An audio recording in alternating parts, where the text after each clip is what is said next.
bonjour et bienvenue sur Ici Beyrouth. Nous avons le plaisir d'accueillir aujourd'hui un ancien collègue, effectivement un ancien collègue de la presse francophone, qui au début de la guerre a quitté le monde du journalisme pour se lancer dans le monde de la politique. Il s'est distingué au cours de ces dernières années par ses prises de position audacieuses contre le régime syrien, et tout récemment contre l'hégémonie iranienne sous le pouvoir et le projet politique du Hezbollah. Je pense que vous l'avez deviné, notre invité aujourd'hui à Ici Beyrouth est le député sortant et ancien ministre Marwan Hamadeh.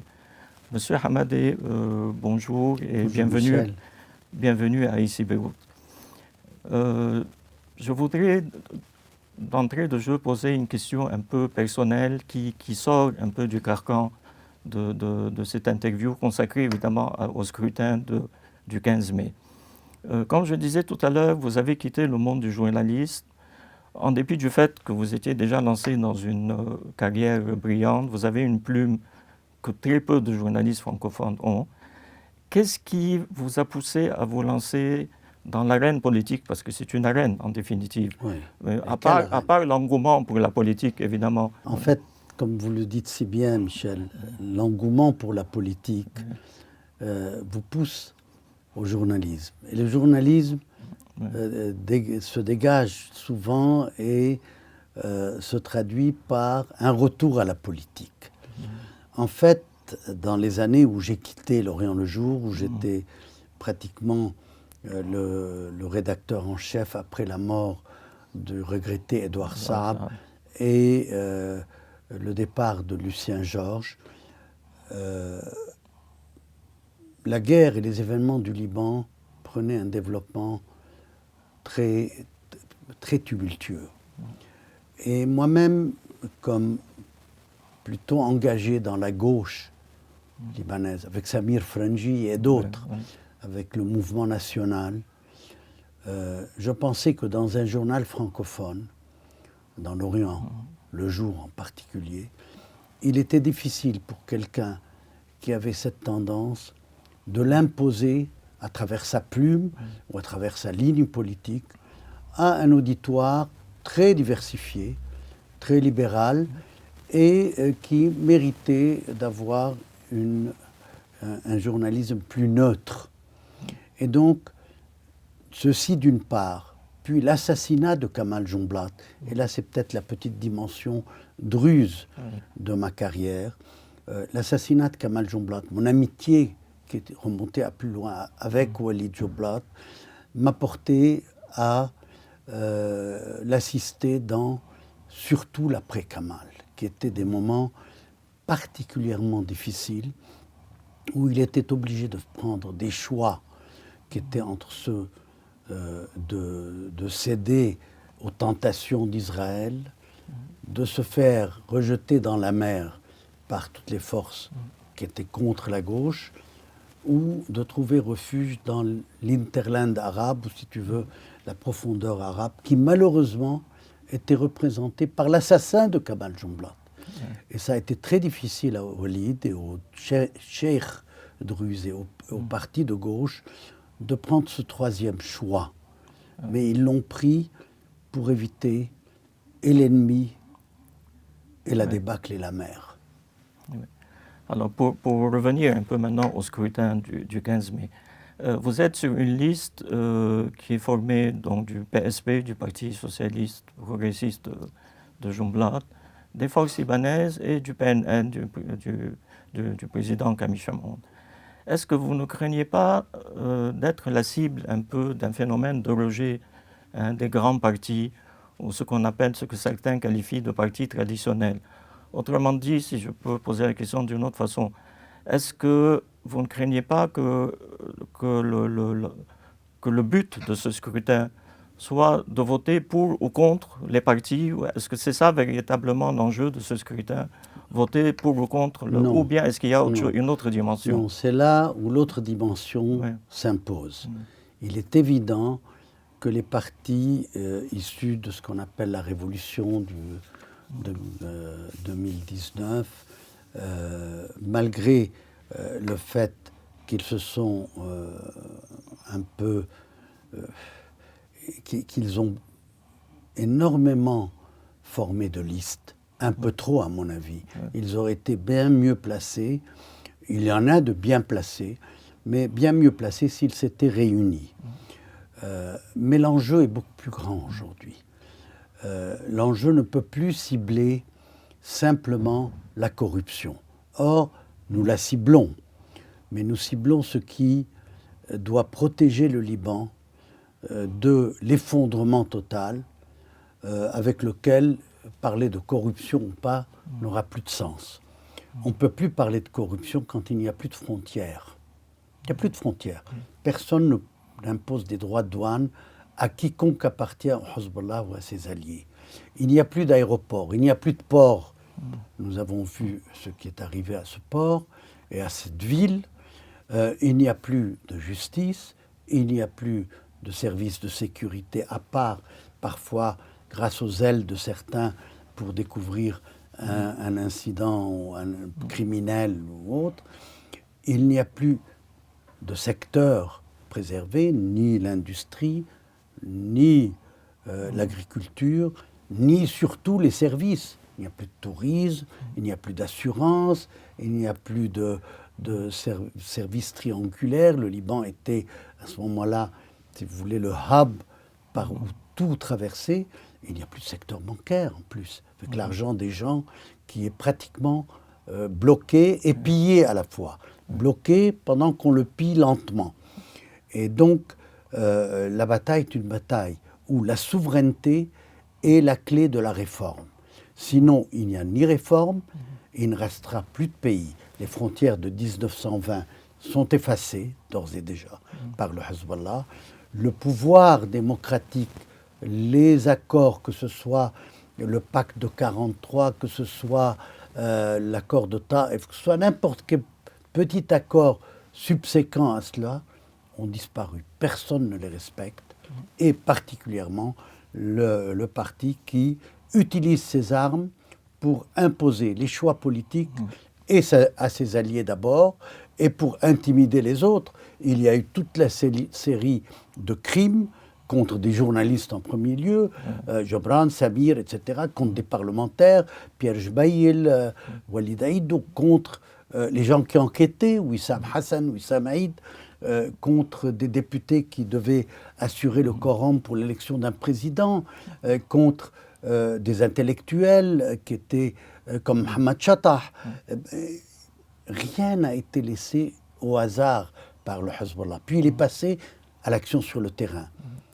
Chemise noire, investissement de Beyrouth, tentative d'investir la montagne, la guerre de 2006 en attendant, et depuis l'accumulation d'un arsenal tel que l'armée libanaise fait une très pâle mine devant cela.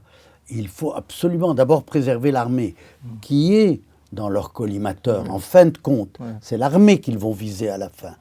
Mais il n'y a plus de présidence, il n'y a plus de gouvernement. La Chambre est terminée. Vous voyez comment, pour la réunir, ce qu'il faut faire, et pour prendre une décision, ce qu'il faut faire ou ne pas faire.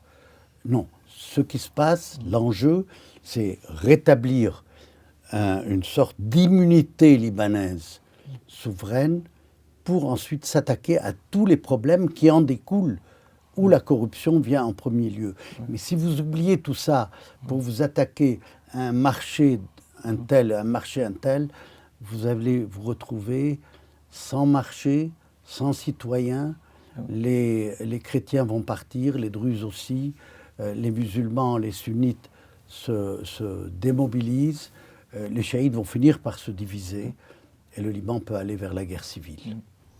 Donc, si je comprends bien en résumé, l'enjeu véritable, c'est de faire barrage, disons, au projet du Hezbollah ou à l'hégémonie. Je sais que le barrage ne peut pas être total, que je ne sais pas si nous aurons une majorité, j'espère, qu'entre les partis traditionnels souverainistes et le mouvement des jeunes et des réformistes, nous pourrons former peut-être plus de 64 voix, je ne suis pas sûr, mais au moins les empêcher d'avoir les 2 tiers, en vertu duquel ils amenderaient la Constitution, ils choisiraient le prochain président, ils auraient un gouvernement monochrome et une Chambre prête à légiférer sur ce qu'ils veulent, sur les armes en particulier. Oui. Alors justement, à propos des armes de l'arsenal militaire du Hezbollah, certains milieux disent qu'en définitive, le problème du Hezbollah est un problème régional et que la solution n'est pas entre les mains du Liban. Donc, ça ne sert à rien de mener cette bataille contre le Hezbollah. Occupons-nous de la corruption et tout ça. Qu'est-ce que vous répondez à cette argumentation-là? Absolument. La corruption, il faut s'y attaquer. Oui. Mais la corruption protégée par les armes, vous ne pouvez toucher à rien. Oui. Le directeur des adjudications n'a pas pu se mêler d'une seule adjudication. Oui. Depuis qu'il est là, nommé par le régime Aoun. Est-ce que cette bataille mérite d'être menée justement contre l'hégémonie du Hezbollah? Absolument, l'hégémonie du Hezbollah et le dérapage absolu des Aounistes. Parce que, en définitive, ils ont vendu leur âme au diable, et je le dis ouvertement, en bloquant pendant des mois et des mois les formations de gouvernement pour imposer Gebran Bassil qui avait échoué aux élections, et ensuite 2 ans et demi pour empêcher l'élection d'un président de la République. Une vacance d'un pouvoir qui est le seul pouvoir qui appartient vraiment aux chrétiens pendant 2 ans et demi pour imposer Michel Aoun est un crime contre le Liban. Alors, pour revenir à la liste donc, entre le PSP, les forces libanaises et le PNL, est-ce qu'il s'agit d'une simple coalition électorale qui durera ce que dure un scrutin, ou bien est-ce qu'il y a plus, est-ce que c'est une alliance, disons, politique qui s'est fixé un objectif stratégique bien déterminé? Au fur et à mesure que nous circulons ensemble, comme colistiers, à travers des villages, certains druzes, certains chrétiens, certains mixtes, certains musulmans, on sent combien cette alliance, les gens y sont sensibles. Parce que c'est l'alliance des partis de la réconciliation de la montagne, qui est à la base, et qui est à mon avis aussi importante que les grands accords libanais. Depuis 1920 à 1943, à 88, 89, tous ces grands accords n'auraient pas pu continuer, on n'aurait pas plus pu en parler de vivre en commun, d'unité libanaise, s'il n'y avait pas eu cette réconciliation de la montagne entre l'Église, qui est là. En fait, c'est l'Église qui s'est réconciliée. Ce n'est pas les forces libanaises, les Aounistes, le Parti national libéral, les indépendants. C'est l'Église qui s'est réconciliée et qui a apporté sa caution à la réconciliation avec le PSP, Mortara, et des forces musulmanes qui avaient participé à cette grande erreur qu'a été la guerre civile libanaise. Mais à partir de là, les partis qui sont en lice sont des partis très attachés à la réconciliation. Et on le sent au niveau des villages, au niveau des villageois, au niveau des prêtres qui nous reçoivent, des moines qui sont, quand on monte à Der Bkhallis, où on va à Marmaroun, on passe par Majd el-Mouj, on sent combien cette réconciliation, c'est vraiment à des racines maintenant profondes, et combien ces partis sont d'anciens chamonistes. Les gens parlent encore de la belle époque de Camille et Kamal. Bon, mais un retour à cet esprit-là dans la montagne, c'est un retour au Liban. Pas seulement, pas au petit Liban, parce que nous pensons tous conserver le grand Liban, et s'y agripper, si vous voulez, les maintenir dedans, et convaincre nos frères chiites de réintégrer l'État libanais dans les conditions d'un État, c'est-à-dire pas une double armée, pas une double politique, pas un double système bancaire, pas une double monnaie. C'est le Liban qui doit... Même si les gens parlent de fédération, dans la fédération, l'armée est une, la politique étrangère est une, la monnaie est unique. Donc, en fait, la bataille que nous menons, c'est celle de préserver le Liban pour pouvoir le faire ou le refaire.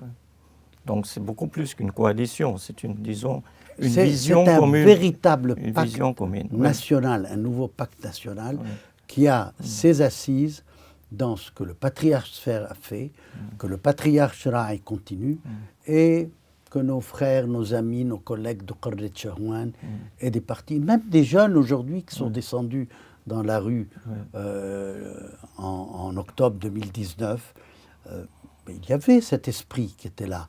Bon, ils ont été contrés par des motocycles, des motards, tous les partis qui se sont pris par la violence à la révolution d'octobre 2019, ce sont les partis hégémonistes, les fascistes du pouvoir actuel. Alors, une critique aussi, ou plutôt des remarques qu'on entend souvent, surtout parmi les jeunes, qui disent « Ok, c'est très bien le problème de la souveraineté, le problème du Hezbollah et tout ça, mais est-ce qu'il ne serait pas préférable, d'après, disons, les défenseurs de cette thèse, de mener plutôt la bataille des problèmes de la vie quotidienne de la population, hein, qui pèsent évidemment sur tout le monde. Donc, qu'est-ce que vous répondez à ceux qui avancent cette argumentation et qui ont tendance peut-être à négliger le côté... Sur deux points, je réponds sur deux points. Un point, c'est qu'on ne peut pas attendre indéfiniment un accord irano-américain. S'il n'y a pas au Liban même une prise de conscience qui se traduise par la formation, je ne dis pas d'une majorité, mais au moins d'une minorité agissante, et qui regrouperait et les forces nouvelles et les partis traditionnels qui, en fait, ont des racines profondes et sans lesquelles aucune réforme ne pourra être entreprise et personne ne pourra s'opposer au Hezbollah. Ce n'est pas à partir de quelques très beaux principes, mais sans assises populaires réelles, que l'on peut faire quelque chose. Un. Deux, quel problème de la vie quotidienne peut-on résoudre si on n'a pas rétabli l'État? Y a-t-il encore des lois? Y a-t-il de la sécurité, ou bien chacun assure sa sécurité? Chacun assure sa sécurité, sinon dans sa région, du moins dans son village, pour ne pas dire dans sa maison, dorénavant. Qui peut circuler sur les routes où il n'y a plus d'enseignes électriques? Qui peut faire marcher un État où il n'y a plus de budget et plus de ressources? Qui peut obtenir des ressources sur une économie totalement languissante? Quel impôt peut-on imposer? Quel droit de douane peut-on imposer? Quels frais d'électricité? Les seuls qui arrivent à obtenir le prix de l'électricité sont les patrons des moteurs. Mais l'État peut aller dans certaines régions et collecter ce qu'on lui doit. Rien ne fonctionne. Quand il n'y a pas de sécurité, à l'époque de l'intervention palestinienne, il y a eu ce même genre d'État dans l'État. Mais c'était un petit État dans ce qui restait un grand État. Maintenant, c'est un grand État qui est en train de digérer ce qui reste du petit État, malheureusement. Vous avez évoqué une dernière question avant de clore ce débat. Vous avez évoqué l'accord américano-iranien. Est-ce que vous craignez que cet accord-là, s'il se concrétise, parce que maintenant il est un peu bloqué par la guerre en Ukraine, est-ce que vous craignez que le Liban fasse les frais de cet accord-là? Je ne crois pas qu'il en fera les frais totalement. Et donc je pense qu'il peut y avoir un impact positif sur le Liban.